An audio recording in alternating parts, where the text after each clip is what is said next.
옆에 분들, 뒤에 분들이 살아주시기를 주님의 이름으로 사랑하고 주님의 이름으로 축복합니다. 진도부리 그렇게 하지.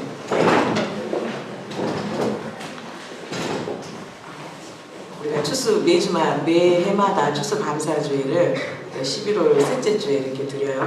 다 아시다시피 추수 감사주일의 그 유래가 이제 영국에 있었던 청교도들이 신앙의 자유를 찾아서 메이플라워를 타고 이제 미국에 있는 동부 쪽으로 이제 착륙을 하게 되지요.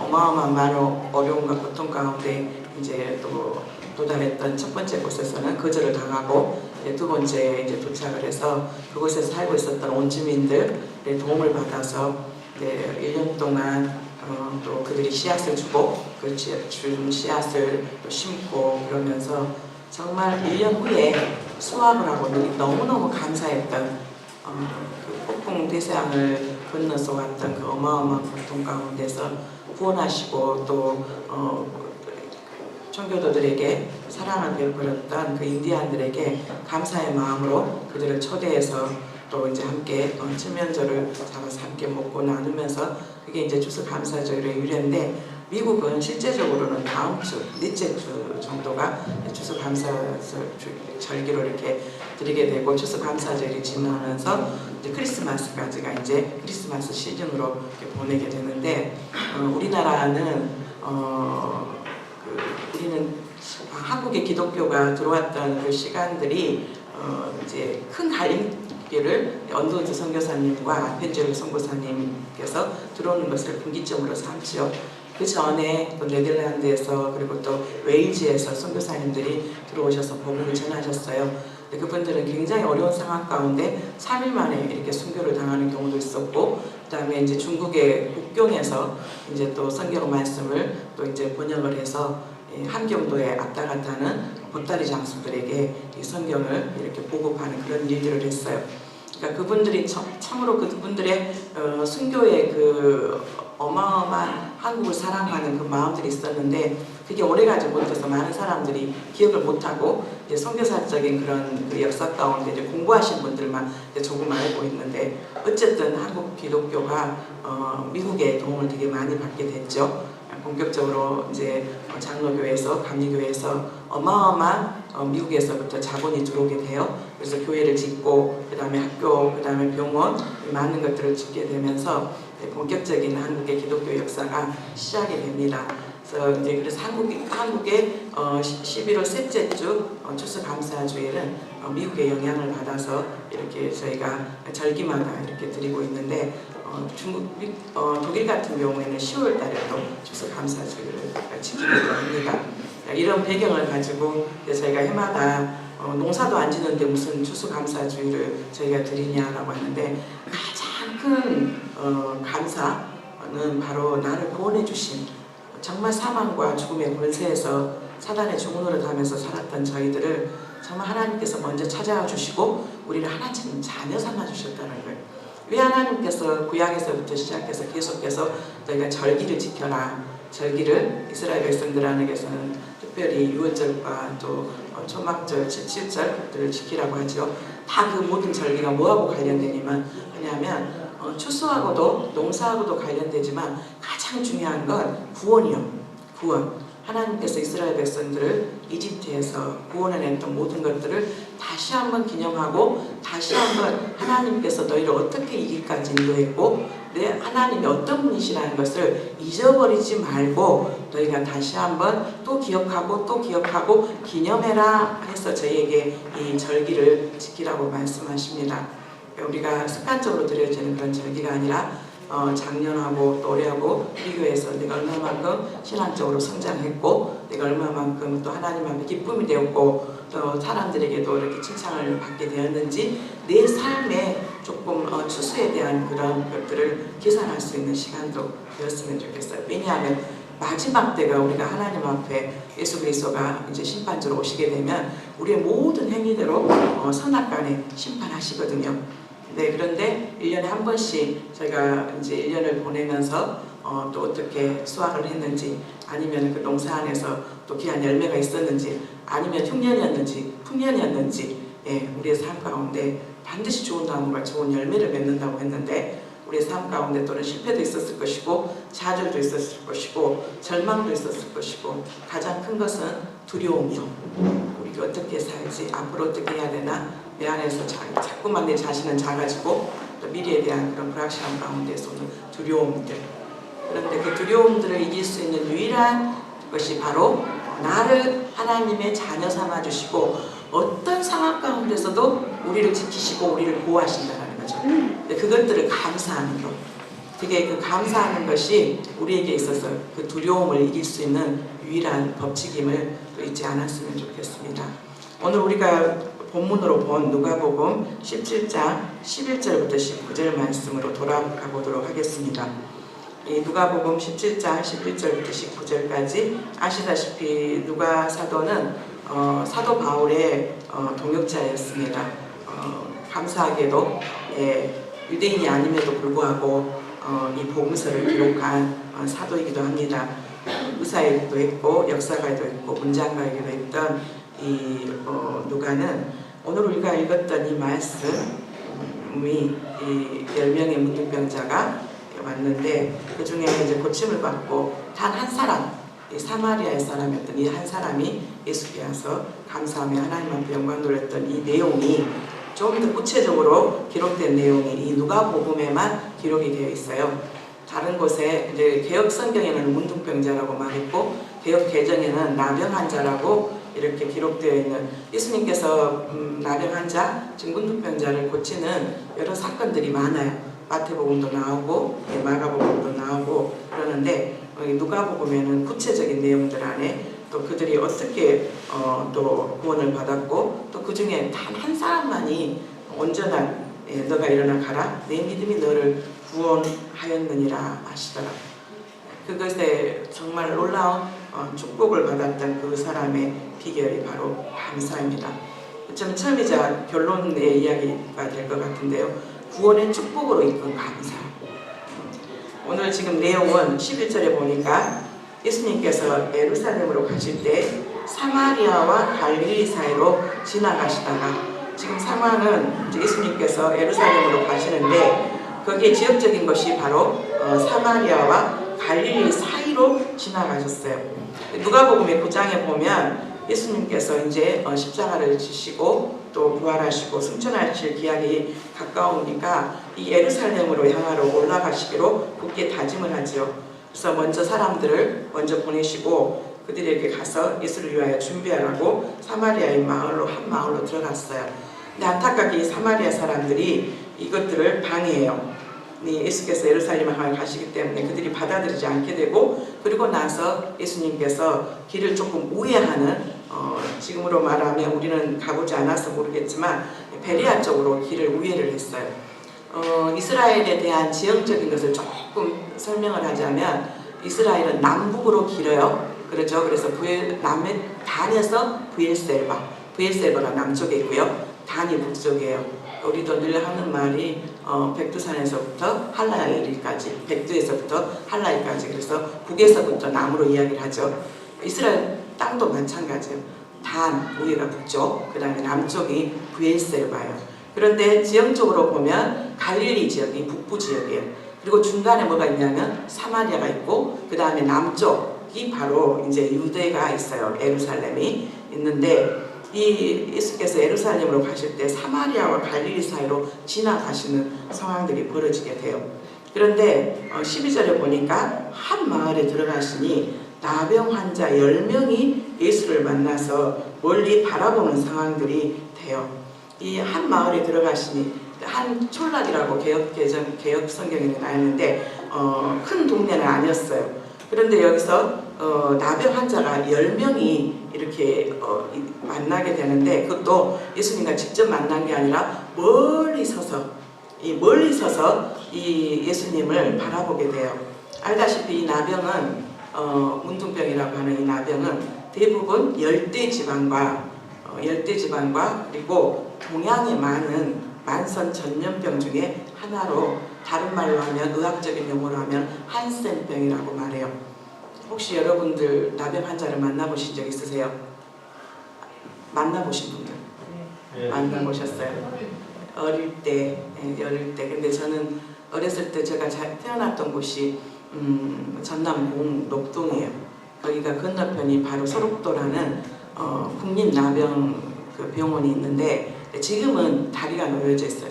근데 이제 가보신 분은 아시겠지만 우리나라에서 뭔가를 잘못하고 뭔가를 공사를 하고 뭐를 하겠다 그러면 소록도로 가더라고요. 뭐 유명한 뭐 대통령의 아들도 뭐 소록도로 가서 뭐 봉사활동 하겠다고 회개하는 마음으로 후회하는 마음으로. 그런데 이 소록도에서 사신 분들은 굉장히 그래도 선택받고 특별한 사람들이에요. 그러니까 이 한센병 환자들이 이제 일제시대 때부터 이제 그곳에서 거주하게 됐는데 섬이 아주 아름답고 소록도라는 그 뜻 자체가 작은 사슴이라는 그런 뜻이에요. 섬이 그냥 여기서 빵 차면 저기 물속으로 뽕 떨어지는 그런 섬이 아니라 제법 큰 섬이에요. 근데 거기에는 제주도가 지금 자치도죠. 그런 것처럼 소록도도 한 나라처럼 이렇게 그들 안에서 행정적인 공무원 일반 우리 보통 사람들이 있는 행정적인 공무원들이 있어서 거기에서 모든 일들을 감당하는 공무원들이 있고, 그다음에 이제 거기에 그 소록도의 가장 리더는 누구냐면 병원 원장님이요. 특히 피부병에 굉장히 일가견이 있는 이 병원 원장님이 그 지역을 다스려요. 근데 우리는 어렸을 때부터 이분들을 되게 많이 봐왔거든요. 굉장히 많이 보기에 흉해요.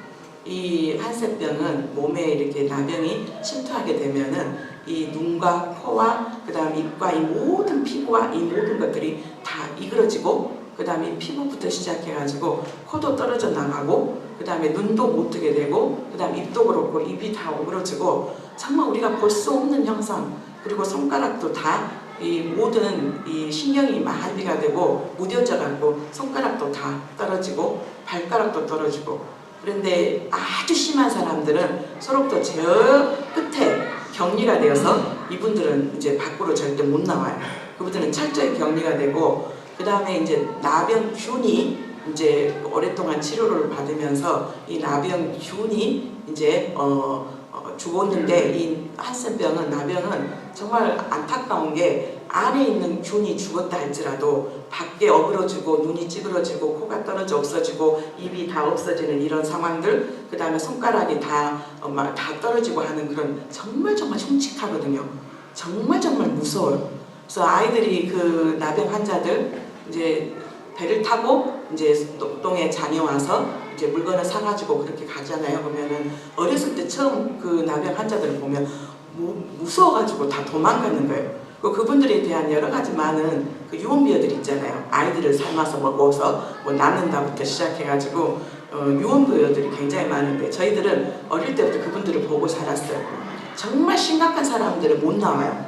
그런데 시장에 나와서 장을 보고 돌아가는 사람들은 나병균은 전염은 하지 않아요. 그 균을 다른 사람한테 옮기지는 않으니까 왔다 갔다 하기는 하는데 그 모양이 너무너무 흉측하고 너무너무 불쌍해요.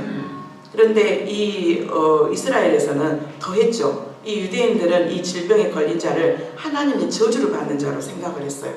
그리고 이 절망적이고 극한 고통을 당하는 이 사람들 안에서 이 레위기에 보면 레위기 13장에 이 45절부터 46절까지 이스라엘 백성들이 지금 이집트에서 나와서 이 광야에서 이렇게 같이 거주하고 있는데, 이 나병에 걸렸을 때 오는 사람들을 어떻게 격리해야 될 것이고 그들을 어떻게 또 처리해야 될 것인가에 대해서 레위기에서 좀 자세하게 이야기를 해주고 있는데요. 레위기 13장 45절 46절 한번 읽어볼까요?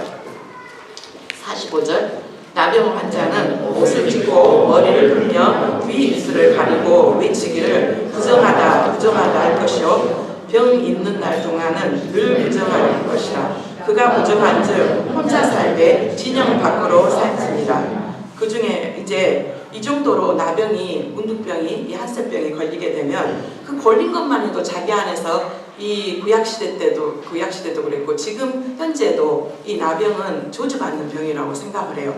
그런데 이 정말 다른 사람들 앞에서도 나설 수도 없고 그 모양도 너무 흉측하고 끔찍해서 사람들도 다 멀리하고 그냥 가면 큰일 날 것 같은 그런 상황 가운데 이 나병 환자들은 옷을 찢었어요. 그리고 머리를 풀고 윗뉴스를 가리고 외치기를 부정하다 부정하다. 이것들을 많은 공동체 앞에서 이것을 자기가 나병에 걸렸고 나병 환자라는 것을 시인해야만 됐어요. 한번 그 사람들의 마음을 한번 생각을 해봤어요. 자기도 원일 모를 이게 지금이야 뭐 많은 부분들 안에서 유전병인지 아니면 뭔지 해가지고, 그리고 또 거기에 딱 소록도에 가면 나병은 낫는다 해가지고 그 동상이 하나가 있는데 천사의 모습을 하고 있는 이 자가 이 창으로 이 나병의 균을 딱 죽이고 있는 그 동상이 소록도에 들어가면 첫 관문에 그 동상이 있어요. 거기에 문구가 나병은 낫는다. 근데 아직까지는 그런 그 약은 개발되지 않았어요. 병은 죽는데 그 안에 있는 균은 죽는데 몸이 완전히 그 전처럼 회복되지는 않는다는 말이에요. 근데 이 레이기에서 나올 때도 옷을 찢고 자기가 이 처참하고 얕은 안타까운 상황들을 정말 윗 입술을 가리면서 부정하다 할 것이요. 그러면서 또 어떤 상황이 벌어지냐면 병이 있는 날 동안은 늘 부정할 것이에요. 그 병이 갇히고 또 치유받을 때까지는 어떤 상황이 벌어지냐면 혼자 살 때 혼자 있어야 돼요. 왜냐하면 하나님도 너무하시지. 이 전염병 걸린 사람, 이 나병 걸린 사람들을 같이 있지 못하게 하고 왜 혼자 있게 하고 진영 밖으로 할 것인가. 이 전염병은 아주 심해서 그때는 몇천 년 전 이야기예요. 지금 몇천 년, 4,000년도 넘는 이 상황 가운데 한 사람이 나병에 걸리게 되잖아요. 그럼 같이 공동체 생활을 하게 되면 그 나병이 어마어마하게 수없이 많은 사람들에게 전염이 되고 감염이 돼서 엄청난 고통을 당하게 되죠. 그리고 그러면서 그 사람을 향해서 계속 저주하고 너 때문에 우리에게 이렇게 전염병이 생기고 너 때문에 우리 땅에 이렇게 공포. 우리가 정말 이 유럽을 휩쓸었던 그 병이 흑사병이었잖아요. 그 흑사병에 있어서 가장 사람들 안에서 고통스러웠던 것이 두려움이었었대요. 두려움. 우리나라도 메리스가 얼마 전에 있었을 때 사람들 안에서 공기로 전염이 안 된데도 불구하고 메리스가 돈다 그러니까 우리 한국 사람들 안에 있는 가장 큰 거 두려움이요. 우리 교회도 뭐 얼마 전에 몇 주 전에 바르샤바에 또 폴란드에 혼혈하고 뭐 어쩌고저쩌고 해가지고 근데 우리 안에서 다 질병에 대한 두려움들이 있어요. 그런데 그것보다 더 중요한 건 그 병을 치유하시는 하나님의 능력이 더 커요. 그러니까 우리가 병에 대해서 조금 또 조심하고 그래야 되지만 어떤 전염병이 돌았다 그러면은 그거 안에서 두려워하고 공포 가운데 떠는 것은 하나님께서 우리에게 바라는 마음이 아니에요. 어쨌든 왜 혼자 있게 했을까? 왜 혼자 있을까? 하나님은 그 전염병에 걸린 그 나병이 걸린 그 사람도 하나님께서 사랑하셨어요. 왜냐하면 공동체 안에 있다 보면 저 사람 때문에 왜 그렇게 관리 못하고 왜 그래 하면서 얼마만큼 손가락질하고 왜 이런 데를 나와 있어? 왜 여기 우리 옆에 있는 거야 하면서 얼마나 많은 사람들이 손가락질하면서 마치 그 사람으로 인해서 우리가 모두 다 죽을 것 같은 그런 상황 가운데 하나님께서 그를 또 혼자 있게, 그는 이스라엘 백성 공동체를 위한 배려기도 하지만 그 나병으로 인해서 정말 절망감 가운데 그 당사자가 제일 힘들어요. 그러지 않겠어요? 가족과 다 헤어져야 되고 얼마나 자기 안에서 이런 병들이 왔을 때 오는 그 절망감과 비참함과 내가 왜 이런 병이 나에게 왔었지 왔나 하고 생각할 때 오는 그 하나 누구도 말할 수 없는 그 고통이요. 그런 가운데 혼자 있게 했고 진영 밖에 있게 됐어요. 그리고 나서 이제 그들을 지켜보는 거죠. 병이 어떻게 진행이 됐는가. 그 나병이 문둥병이 집에 이렇게 붙었는가 안 붙었는가 아주 레이기에 아주 자세하게 아주 기록이 되어 있는데 이 지금 한 마을에 들어가니까 이 나병 환자 10명이 예수를 만나서 멀리 서서 있는 거예요. 이 10명이 구성원이 어떤 상황에 구성원들이 되어 있냐면 유대인도 있었고 그 중에 사마리아인도 있었어요. 절대 유대인과 사마리아인이 같이 있지 않는 상황이었는데 지금 이분들은 나병 환자라는 이 공통된 절망감 가운데 이들이 이제 집 밖에서 이렇게 있었던 거죠. 예수를 만나서 멀리 서서 진 안에 들어올 수도 없고 멀리 발치에 있으면서 이 예수님을 이제 보게 된 거죠. 13절에 뭐라고 말해요? 한번 읽어볼까요? 소리 높여 이르되 예수 선생님이여 우리를 불쌍히 여기소서 하거든. 이 나병은 아까도 말했지만 귀, 코, 입, 이 도출된 모든 살들이 썩어 들어가기 때문에 큰 소리를 낸다는 게 쉽지 않아요. 심히 어려운 일이었어요. 예수 선생이여, 예수 선생이여. 이 나병 환자들은 이 입이 다 이렇게 찌그러지고 그래서 말을 들을 때 뭔 말인지 잘 몰라요. 우리가 이 언어를 말을 하려고 하면은 이 안에 있는 혀와 입 모양이 제대로, 그래서 우리가 정말 이 겉에 있는 입 모양이 바르지 않으면 발음이 세잖아요. 그죠? 그런데 이 나병 환자들은 이 신체 구조 자체가 다 어그러지고 이그러지고 그러니까 소리를 내는 것도 쉽지가 않아요. 그리고 소리를 내도 무슨 말인지 모를 정도로 이렇게 귀를 기울여야 돼요. 그런데 정말 그분들이 소리를 쳐서 주님을 불러요. 그것도 주님이라고 하지는 않아요. 아직까지는 뭐라고? 예수 선생님이여, 예수 선생님이여, 우리를 불쌍히 여기소서 하면서 우리가 부르는 그런 예수 선생님이여 우리를 불쌍히 여기소서, 그게 아니라 이들은 정말 있는 힘을 다해서 정말로 소리를 지르고 있는 그 상황이에요. 이 큰 소리를 낸다라는 것은 심히 어려운 일이었어요. 우리는 화가 나면은 쉽게 낼 수 있는 그런 목소리 높음의 그 분노도 이들에게는 정말 목숨을 거는, 정말로 필사적으로 이 예수님을 부르고 있어요. 어쩌면 그들은 마지막 희망이 지나갔던 사람들이 들려줬겠죠. 예수라는 어떤 사람이 문득병자 고쳐주고, 또 나면서 안진병이 된 자도 고쳐주고, 눈먼 자들도 고쳐준다라는 것을 지나가는 사람들이 이렇게 멀리서 이렇게 진영 밖에서 있으면서 누군가에 의해서 이렇게 들렀던 그런 말이에요. 그런데 그 예수 선생이 지나간다는 말을 듣고 이들이 정말로 이번이 우리에게 기회다라는 마음으로 정말 소리 높여 이 예수 선생님을 부르면서 다른 것이 아니라 우리를 불쌍히 여겨달라고. 이들은 철저히 사회에서 외면당하고 고립당하는 사람들이에요. 늘 자기 스스로도 저주받는 인생이라고, 우리가 차라리 죽는 것이 낫지 하면서 정말 고통 가운데 하루하루 살고 있는, 정말 죽지도 못하고 살고 있는 이들의 인생, 얼마나 비참하고 얼마나 처참했겠어요. 스스로의 고통 안에서도, 그리고 사람들이 들려오는 그런 말들 안에, 그러면서 이미 이들은 격리되어 있는 그런 상황 가운데서 정말 단순한 도움의 요청이 아닌 믿음이 담긴 호소했다라는 것을 우리는 알 수가 있어요. 그들은 예수님을 단지 아직까지는 선생으로 부르고 있지만 자기들의 병을 분명히 고쳐주실 분이라는 것을 믿고 있었던 거예요. 그런데 예수님께서 뭐라고 말씀하셨냐면 14절 한번 읽어볼까요? 보시고 이르시되 가서 제사장들에게 너희의 몸을 보이라 하셨더니 그들이 가다가 깨끗함을 받은지라. 아직 예수님과 가까이 다가가지도 않았고 예수님의 손으로 안수를 해준 것도 아니고 예수님의 선포로 인해서 너의 몸에 있는 모든 나병들이 치유될 것이다 라고 선포하지도 않았어요. 뭐라고 말씀하셨죠? 그냥 보시고 그들을 봤어요.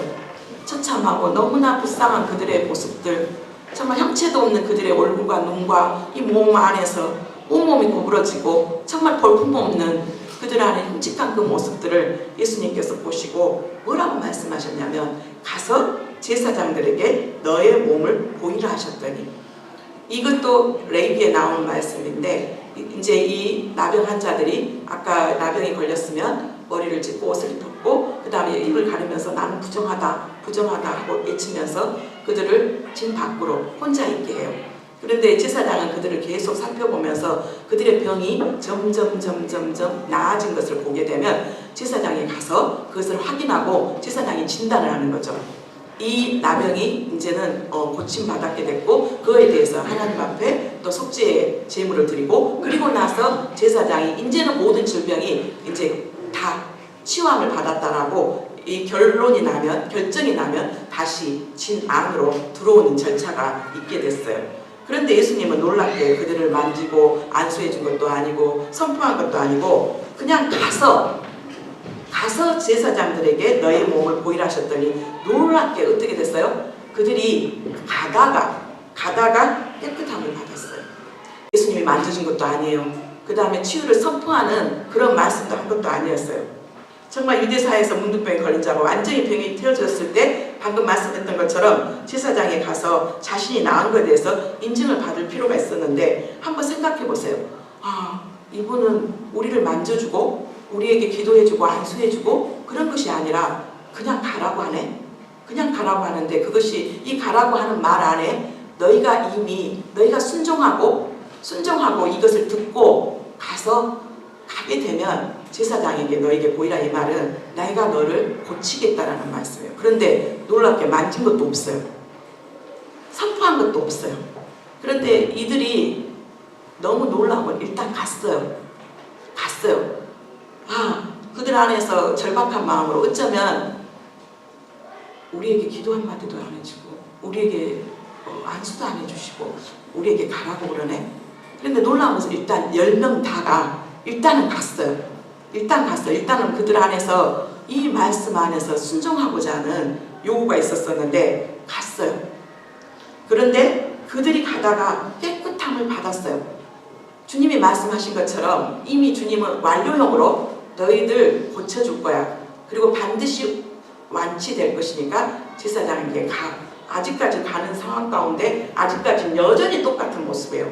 여전히 몸에서는 고름이 나고 피가 나고 그런 여러 가지 상황에서 비참한 가운데 그래서 이것을 가리기 위해서 어떤 사람들은 천이나 붕대 같은 걸 지금은 붕대가 있지만 그때는 정말로 천 같은 것을 자기 흉측한 모습을 가리기 위해서 눈만 내놓고 온몸을 다 동이는 사람들도 많았어요.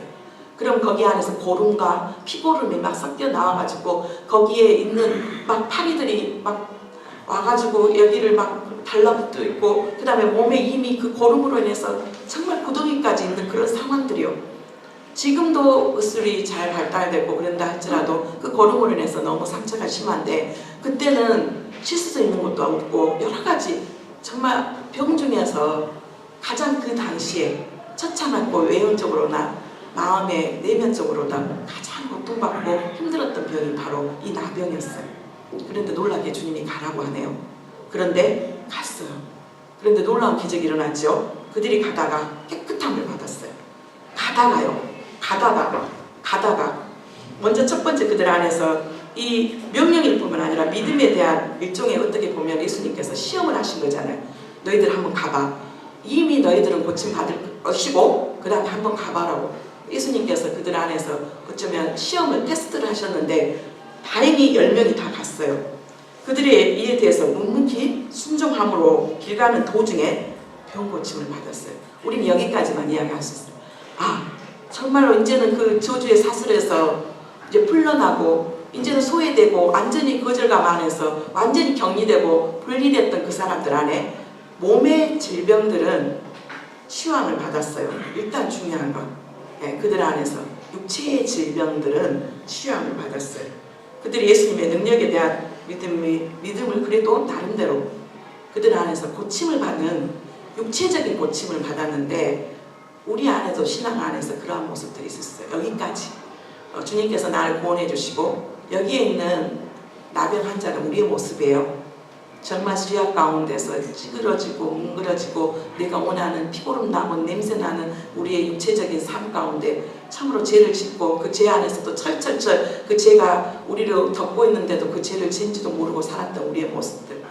그럼에도 불구하고 내가 이제는 더 이상 이 죄 가운데 살지 않고 싶다고 하면서 주님이 먼저 우리를 찾아와 주셨지만 내 안에서 믿음 안으로 반응했던 그 모습. 그러므로 해서 일단은 내가 하나님의 자녀 되는 거기까지가 왔어요. 근데 놀라운 건 그 다음부터 일이에요. 이 나병 환자들 10명은 일단은 육체적인 치료를 다 받았는데 그 다음 절을 한번 보겠습니다. 15절. 그 중에 한 사람이 자기가 하나님께 영광을 돌리며 14절에 보시고 이르실 때 가서 제사장들에게 너물 보이라 하셨더니 그들이 가다가 깨끗함을 받았어요. 10명이 다. 그런데 놀랍게 15절에 그 중에 한 사람 10명이었는데요. 그 중에 한 사람 10분의 1이네요. 그 중에 한 사람이 자기가 나은 것을 보고 너무 기뻐서 큰 소리로 하나님께 영광을 돌리며 돌아와 예수의 발 아래 엎드려 감사했다라고 말합니다. 지금은 사례라고 표현했는데 개역 개정과 개역 성경 안에 사례, 감사 이렇게 표현이 됐는데요.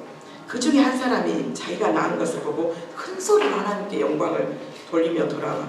여기서 큰 소리는 히브리 말로 메갈레스 포네스라는 뜻이에요. 메갈레스 포네스. 이 말은 아주 힘이 큰 소리로, 아까는 정말 예수 선생이여 우리를 구원하소서 온갖 힘을 다해서, 정말 젖먹는 힘까지 다해서 입이 벌려지지도 않았지만, 이 모든 몸이 다 뭉그러지고 다 어그러져서 입이 벌리지도 않았지만, 이제는 정말로 온전히 치유함을 받고 너무나 기뻐서 큰 소리로 하나님께 영광을 돌렸어요. 여기서 아주 힘이 큰 소리로, 아마도 정말 찬양을 통해서 감사했거나 아니면 회개하면서 하나님을 높였을 거예요.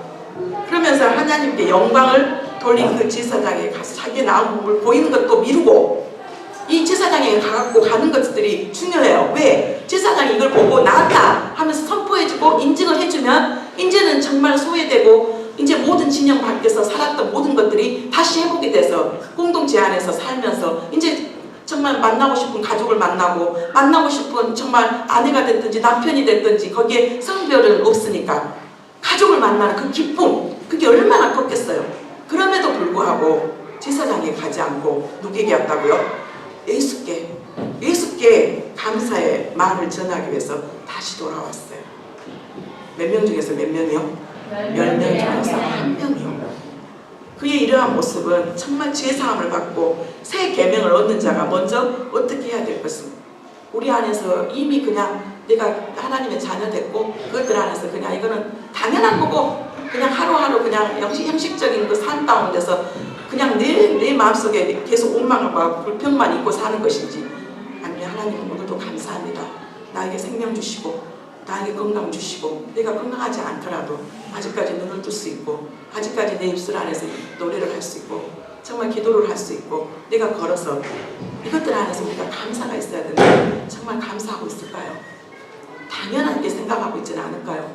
부모님에 대한 부분도, 내가 공부할 수 있다는 것도, 내가 이렇게 뭔가를 할 수 있다는 것도, 아무리 내 삶이 공부하고 사업이 망하고 공부가 어쩌고저쩌고 한다 할지라도 아직 건강하고 아직 살아있다면 소망이 있지 않아요? 그런데도 불구하고 우리 안에서는 당연한 것처럼 생각하고 매너리즘에 빠져서 그건 당연한 거야. 왜 다른 사람도 누리잖아. 왜 당연한 것을 내가 감사하면서 있어야 돼? 그런데 정말 이 사람은 정말 주님 앞에 나와서 너무나 기쁘게 큰 소리로 하나님 앞에 영광을 돌렸다고. 정말 우리 한 사람 한 사람의 그 무가치함과 내가 그런 어떤 자였다라는 것을 아는 자. 그래서 지가 많은 곳에 은혜가 많더라. 나 그래도 도덕 윤리적으로 문제가 없었던 사람인데, 하나님께서 말한 도덕 윤리의 문제가 아니라 정말 내가 주인 되어서 내 마음대로 내가 옳다고 생각하면서 살았던 나의 삶, 내가 주인이고 내가 옳다라고 살았던 삶. 그런데 은혜가 나에게 오게 되면 내가 얼마나만큼 냄새나고 구역질난 인간이었다는 것을 알게 되죠. 그러면서 여기에 피고름 나고 모든 육신이 눈과 코와 귀가 떨어져 있는 자만이 정말로 문둥병 나는 환자가 아니라 내 모습이 그런다고. 그럼에도 불구하고 하나님은 그냥 나의 있는 모습 그대로 사랑해 주시고 나를 자녀 삼아 주시고 나를 소망해 주시고 나를 기도해 주신다는 게 얼마나 감사하고 큰지, 이 하나님의 무한한 은혜를 발견했을 때 하나님 앞에 우리는 날마다 삶의 영광을 돌리게 될 것입니다. 그리고 그분께 감사하는 마음이 우리 안에 우선적으로 있어야 될 거예요. 그런데 놀랍게 예수님께서 말씀하셔요. 17절 한번 읽어보겠습니다. 예수께서 대답하여 이르시되 10사람이 다 깨끗함을 받지 아니하였느냐? 그 9은 어디 있느냐? 예. 이 한 사람만 돌아와서 최대한의 경외와 하나님을 향하는 경외, 그리고 예수 그리스도를 통한 하나님이 함께 하시는 그 존귀를 표하는 그런 모습 안에서 지극히 은혜를 감사할 줄 아는 그런 모습이었어요. 그런데 예수님께서 이 17절을 말씀하실 때 예수께서 대답하여 이르시되 10사람이 다 깨끗함을 받지 아니하였느냐? 그런데 그 9은 어디 있느냐라고 말씀하세요. 이 말씀은 예수님의 서글픈 심정이에요. 왜 같이 10사람이 가다가 치유함을 받았는데 그 9은 어디 가고 너 혼자 있는 거니? 라고 말씀하시네요. 우리는 감사할 줄 모르는 우리의 모습들, 하나님께서 공부할 수 있는 은혜를 주시고 레슨 받고 레슨 할 수 있는 시간도 주시고 여러 가지 모든 것들 안에서 일할 수 있는 일터를 주시고, 예, 여러 가지 많은 부분들 안에서. 그런데 이건 당연한 거예요. 이건 내가 노력해갖고 내가 취한 거예요. 왜 나한테 모든 또 이것보다 더 많은 것들을 요구하세요? 라고 하면서 주님의 마음을 아프게 하지는 않은지, 받은 은혜에 도무지 감사할 줄 모르는 것에 대한 안타까운 심정을 주님께서 말씀하세요. 그 아홉은 어디 있느냐? 그 아홉은 어디 있을까요? 그런데 더 놀라운 건 18절 한번 읽어보겠습니다. 이 이방인 외에는 하나님께 영광을 돌리러 돌아온 자가 없느냐 하시고, 예수 그리스도를 통해서 나타난 하나님의 긍휼하심과 하나님이신 예수님에 대한 영광과 감사를 모르는 사람들은 진정한 구원을 맛볼 수가 없는데, 놀라운 것은 그가 유대인이 아니라 하나님을 가장 많이 잘 알고 있고 하나님에 대해서 가장 자기들이 우월한 민족이라고 생각했던 그 10명 안에 유대인도 있었고 사마리아 사람도 있었어요. 아마 9이 유대인이었을 거예요. 하나님을 아주 잘 알고 하나님을 안다라고 믿었던 선민 사상 안에서 특별하다라고 했던 그들. 그런데 여기에 주님 앞에 나와서 하나님 앞에 영광 돌리는 그 사람은 이방인인데요. 그런데 그가 또 누구였냐면 사마리아 사람이었더라고 말씀하세요. 사마리아, 이방인. 여러분 아시다시피 북이스라엘과 남유다가 있었는데, 이 북이스라엘이 BC 722년에 아수르에 의해서 처절하게 패배를 당했어요. 그리고 이 아수르가 북이스라엘을 지배하면서 어떤 상황으로 보내주냐면, 이 아수르에 있는 사람들을 북이스라엘로 다 보냈어요. 북이스라엘의 수도가 사마리아거든요. 북이스라엘의 대표 지파가 요셉 지파. 요셉이 두 분깃을 받죠. 에브라임과 므낫세. 그래서 에브라임의 산지, 바로 에브라임의 중심 수도가 어디냐면 사마리아예요. 그런데 이 아수르의 사람들이 자기 있는 국민들을 이 북이스라엘 쪽으로, 사마리아, 이스라엘의 지도를 보면 중간에 있는 사마리아 쪽으로 이주를 시켜줘. 이주를 시키고 그들 안에 유대인의 민족 정신을 발산하기 위해서 뭐를 했냐면 혼합정치를 보였는데, 그 혼합정치가 뭐냐면 결혼을 시켰어요. 그러니까 유대인들의 피를 섞어버리기 위해서 이 아수르의 사람들과 유대인들을 결혼을 시키고, 그러면서 이 유대인들은 뭐라고 말을 했냐면, 너희들은 정통 유대인들이 아니야. 너희들은 혼혈이고 너희들은 섞였어. 너희들은 우리가 생각할 때 너희들은 전통 유대인이 아니기 때문에 뭐라고 말하냐면 계취급을 했어요. 그래서 민족적으로 같은 민족이지만 북한과 남한이 나눈 것처럼 북이스라엘과 남유다가 나눠져 있지만, 남유다 전통 유대인들은 이 사마리아 사람들을 계취급하고 굉장히 민족적인 감정들이 극했어요. 왜? 사마리아 사람들은 우리도 그래도 피가 우리에게 유대인의 아브라함의 피가 흐르고 있는데 자기들만 우월하다고 말하는 것들 안에서 거부감에서 오는 것들, 유대인들 안에서 그들의 교만과 그들 안에서 어마어마한 하나님의 마음을 알지 못한 그들 안에 자만심이 이 민족적인 감정을 일으켰어요. 그래서 굉장히 싫어했어요. 그래서 예수님이 늘 예루살렘 사역을 하시기 위해서 다른 사람들은 사마리아로 이렇게 거치지 않고 빙 돌아갔는데, 예수님께서 수가성에 사마리아 여인을 만나게 되는 상황들이 벌어지죠. 요한복음 4장에 보면.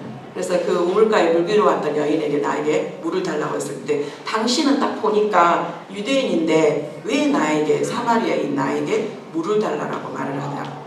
이 정도로 사마리아 사람들과 유대인들은 같은 한 핏줄 아브라함의 후손이면서도 굉장히 많은 반목이 있었고 그들 안에 굉장히 서로가 원수처럼 여기는 그런 모습이 있었어요. 그런데 놀랍게 이 10명의 운동병자 중에서, 나병 환자 중에서 9명은 유대인이었는데, 전통 유대인인데 그 중에 한 사람, 이방인 사마리아 사람만이 주님 앞에 와 있어요. 그리고 이 말씀의 가장 여절 말씀이 19절이에요. 한번 같이 읽어볼까요? 그에게 이제 일어나 가라, 내 믿음이 너를 구원하였느니라 하시니라. 예수님께서 이 말씀하실 때 사마리아에는 정말 예수님의 발 앞에, 이 발 앞에 엎드렸다라는 것은 16절에 예수님의 발 앞에 엎드렸다고 했잖아요. 감사하고 살아있다. 내가 당신을 이제는 선생이 아닌 주로 당신이 바로 하나님이시며 하나님의 아들이시고 내가 당신을 그리스도로 모시겠습니다라는 것이거든요. 발 앞에 엎드리고 정말로 모든 것들을 감사했다라고. 이게 예배의 모습이잖아요.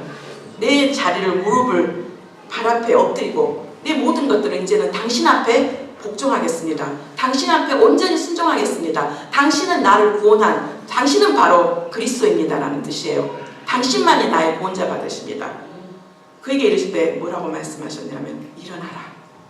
이 겸손하고 정말 주님 앞에 엎드려서 정말 그 감사하는, 그 살해하는 그 자를 향해서 내 믿음이 너를 구원하였느니라 하시더라. 예수님께서 이 말씀하실 때 이 사마리아인은 정말 예수 발 앞에 엎드려서 너무나 많은 감격과 감사함에 있었을 거예요. 예수께 얼마나 깊은 존경을 표시했는지 정말 우리가 짐작해 볼 수 있어요. 그런데 그보다 더 놀라운 건 너의 믿음이 너를 구원하였다. 분명히 10명의 나병 환자 중에서 8명, 9명은 가다가 고침을 받았어요. 육체적인 질병은 고침을 받았어요. 그래서 그들은 다시 공동체 안에서 들어와서 사회적인 삶은 살았을 거예요. 그렇지만 가장 중요한 영혼의 구원은 그들에게서는 그들의 몫이 아니었어요. 단 한 사람. 우리의 정말 해결되지 않는 문제가 해결되는 것, 물질의 문제에 어려움이 있었는데 물질의 문제가 해결되고, 우리의 병이 치유받아서 정말 고침을 받는 것들 안에도 감사한 일이에요. 우리가 정말 일자리를 위해서 기도하고 또 간구했는데 하나님께서 그 일자리를 주고 또 그 응답이 되는 것도 감사해요. 그런데 그런 것들은 다 우리가 이 세상에서 살면서 길면은 80, 90 일할 수 있는 상황들이 60, 70 그것도 감사할 일이지만 제일 중요한 건 내 영혼의 구원이요. 그런데 내 영혼이 구원이 되면 정말 하나님께서는 늘 우리 안에 관심이 뭐예요? 영혼이잖아요. 육도 중요해요. 육도 우리의 필요가 있고 우리가 마셔야 될 것이 있고 입어야 될 것이 있고 우리 육체적인 필요도 필요해요. 그런데 더 중요한 건 영혼의 축복이요.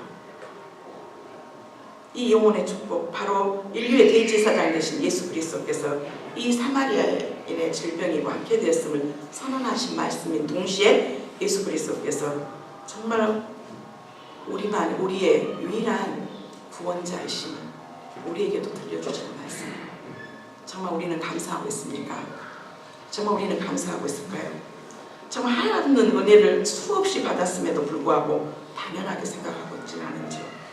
정말 여기서는 첫 번째는 유대인들을 예수님께서 겨냥해서 하신 말씀이에요. 궁극적으로는 하나님의 은혜의 빛을 받기는 했지만 구원의 은혜에 이르기까지 유대인들은 오지는 못했어요. 그냥 육신의 치료만을 그렇지만 이 사마리아 계치급받고 정말로 상종하지 못할 그 이방인, 그 사람은 다시 주님 앞에 나와서 정말 그의 영혼이 구원받는 놀라운 내 믿음이 너를 구원했다. 반드시 믿음이 있는 자는 정말로 감사함으로 하나님의 그 영광에 정말 영광에 동참하고 영광을 위해서 사는 자들이에요. 오늘 저희 자신에게 한번 물어보기를 원합니다. 정말 나는 진정한 구원의 은혜를 감사하며 날마다 살고 있는지, 당연하다고 생각하고 있지는 않은지, 아니면 감사는커녕 날마다 불평과 원망만, 불만만 내 입술에서 쏟아내고 있지는 않는지. 우리가 너무나 잘 알고 있는 민수기 말씀처럼 네가 날마다 하는 원망과 불평이 내 귀에 들린 대로 내가 행하겠다라고 하지 말씀. 그런데 이 원망과 불평이 감사가 됐을 때, 찬양이 됐을 때 네가 하는 그 감사, 네가 하는 찬양대로 내가 듣고 그 찬양과 네가 하는 그 감사가 넘치도록 내가 내 귀에 들리는 대로 일하시겠다는 것이 아버지의 약속이에요. 시간 같이 기도할 수 있었으면 좋겠습니다.